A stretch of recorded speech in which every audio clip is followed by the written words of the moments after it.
సోదరీమణులకు నమస్కారం. చరిత్ర సృష్టించాలన్న మనమే, దాన్ని తిరగ రాయాలన్న మనమే. ఇప్పుడు చారిత్రాత్మక ప్రక్రియలో పాల్గొనే అవకాశం వచ్చింది. అవును, మన రాష్ట్రంలో జనాభా గణన 2027 ప్రారంభమైంది. ఈ ప్రక్రియ 2 దశల్లో జరుగుతుంది. But both are not same. మొదటి దశలో ఇండ్ల గణన జరుగుతుంది. దీనిలో భాగంగా ఏప్రిల్ 16 నుండి 30 వరకు మీరే స్వయంగా మీ వివరాలను SC పోర్టల్ sc.census.gov.in లో స్వయంగా నమోదు చేసుకునే అవకాశం ఉంది. ఈ పోర్టల్ చాలా సులువైనది. No troubles brother. సమయం లేదు మిత్రమా, ఈ అవకాశాన్ని వినియోగించుకోండి.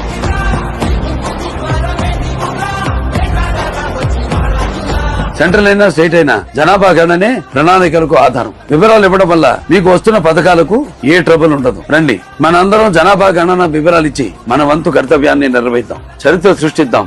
మన జనగణన, మన వికాసం. మన జనగణన, మన వికాసం.